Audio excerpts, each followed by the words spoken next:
बुद्ध एक बार प्रवचन दे रहे थे। तभी एक शिष्य पूछता है, गुरुदेव, व्यक्ति स्वयं के भीतर हो रहे उथल पुथल और अशांति को दूर कैसे कर सकता है? शांति का अनुभव कैसे कर सकता है? क्या कोई दूसरा इसमें कोई हमारी सहायता कर सकता है? तब बुद्ध अपने शिष्य से कहते हैं, तुमने सवाल तो बहुत अच्छा पूछा है। इस सवाल के उत्तर के लिए मैं एक कहानी सुनाता हूँ। इसे सुनने के बाद तुम सभी को तुम्हारे इससे जुड़े सभी सवालों के जवाब खुद ही मिल जाएंगे। बहुत समय पहले की बात है। एक नगर में एक राजा रहता था। उस राजा के पास बहुत सारा धन था। सोना चांदी से उसका घर भरा रहता था। उसके पास किसी भी चीज की कोई कमी नहीं थी। वो राजा बहुत ही ऐशो आराम का जीवन जी रहा था। लेकिन उसके पास सब कुछ होते हुए भी वो राजा अशांत था। उनका मन स्थिर नहीं था। वो खुश भी नहीं था। वो अपने इस अशांत मन के कारण प्रजा पर भी ध्यान नहीं दे रहा था। धीरे धीरे समय निकलता गया। राजा का मन अशांत ही रहने लगा। वो ना जाने कौन कौन से विचारों में खोया रहता था। वह सभा में भी ध्यान नहीं देता था। एक समय आने पर पूरे नगर में यह बात फैल गई थी कि राजा का ध्यान राज दरबार में नहीं है। वो तो अपनी अलग ही दुनिया में खोया हुआ है। जब यह बात राजा के मंत्री को पता लगी तो उसने राजा को बहुत समझाया कि वो अपना सत्ता पर ध्यान दे, वरना सब लोग उसके विरुद्ध हो जाएंगे।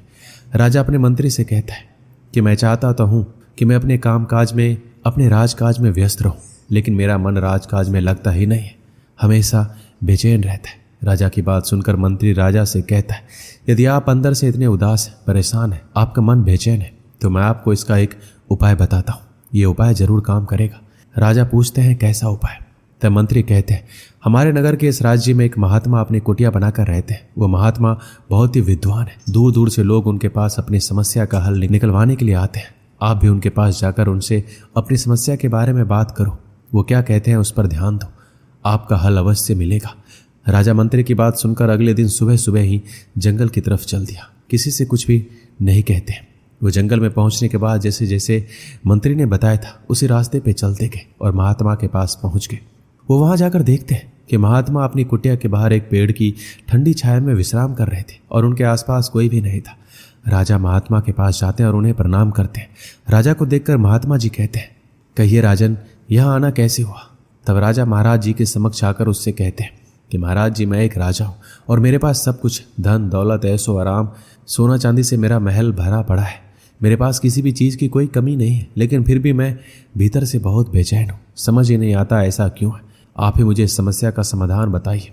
राजा की बात सुनकर महात्मा कहते हैं, मैं आपको एक हल बताऊंगा, लेकिन उससे पहले आपको मेरे साथ यहाँ पर रहना होगा। क्या आप ये सब कर सकते हैं? राजा कहते हैं, अवश्य महात्मा जी। और फिर राजा वहीं पर रुक जाता है। पूरे दिन महात्मा राजा से कुछ नहीं कहते और ध्यान करते हैं।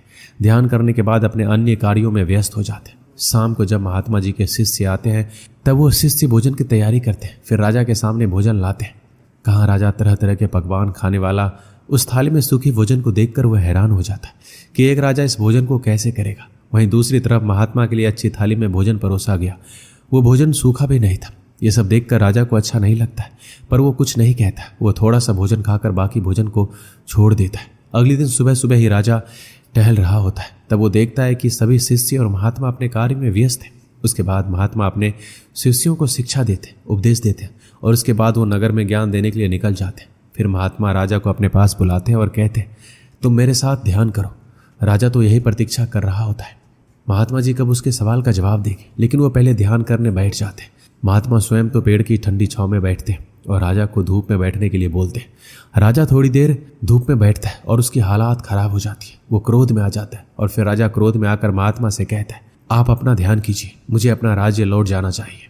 फिर महात्मा जी कहते हैं, आप क्यों जा रहे हैं? तब राजा महात्मा जी से कहते हैं, यहाँ रुककर मुझे कुछ भी प्राप्त नहीं होगा, तो फिर यहाँ रुककर मुझे क्या करना है? मैं तो आपके पास अपनी समस्याओं के समाधान के लिए आया था, लेकिन यहाँ पर तो मुझे कुछ भी प्राप्त नहीं हुआ, बल्कि मुझे यहाँ तो और दुख मिल गए। मुझे भूखे पेट सोना पड़ा, इस धूप में तपना पड़ा। इससे अच्छा तो यही होता कि मैं यहाँ आता ही नहीं। राजा की बात सुनकर महात्मा जी मुस्कुराते हैं। ये देखकर राजा को और भी ज्यादा क्रोध आता है और राजा महात्मा जी से कहते हैं, आपकी इस मुस्कुराहट के पीछे का कारण क्या है? आपको मेरी समस्या पर खुशी हो रही है? आप कैसे महात्मा है? तब महात्मा जी राजा से कहते हैं, आपकी बातें सुनकर मेरे चेहरे पर मुस्कान आ गई। आप कह रहे हैं आपका यहाँ आना व्यर्थ हो गया। आपको ये लग रहा है कि कल आप भूखे पेट सोए, आज धूप में बैठे, लेकिन इन सब से आपने कुछ समझने का प्रयास किया है कि मैं आपको क्या समझाना चाहता हूँ? तभी राजा कहते हैं, क्या समझ में आएगा? मुझे तो कुछ भी समझ में नहीं आया। आपने ऐसा क्यों किया? तब महात्मा जी कहते हैं कि यह सब करने के पीछे कारण यही था कि मैं आपको ये समझाना चाहता हूँ कि जिस प्रकार मेरी ठंडी छांव में बैठने से तुम्हारे हिस्से की धूप कम नहीं होगी, जिस प्रकार मेरे अच्छा भोजन करने से तुम्हारा पेट नहीं भर सकता, आपको संतुष्टि नहीं दे सकता, आप परेशान हो तो आपको ही उसे दूर करना होगा, वो आप खुद ही दूर कर सकते हैं। आप अंदर से अशांत क्यों हैं, बेचैन क्यों हैं, इन सभी बातों का कारण आप स्वयं ही समझ सकते हैं, स्वयं ही जान सकते हैं। अपने भीतर देखो ऐसा क्यों हो रहा है, तब आप दूसरे से बेहतर खुद को जान पाओगे, समझ पाओगे, तब आपकी सारी समस्या दूर हो जाएगी। तुम एक बार प्रयास करो खुद को अंदर से जानने का, देखने का।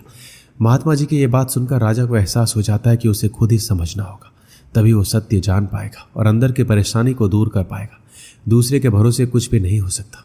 हमें हमेशा इस बात का ध्यान रखना चाहिए, आज तुम जो कुछ भी हो, तुम्हारे पास जो कुछ भी है, वो सब तुम्हारी मेहनत का फल है।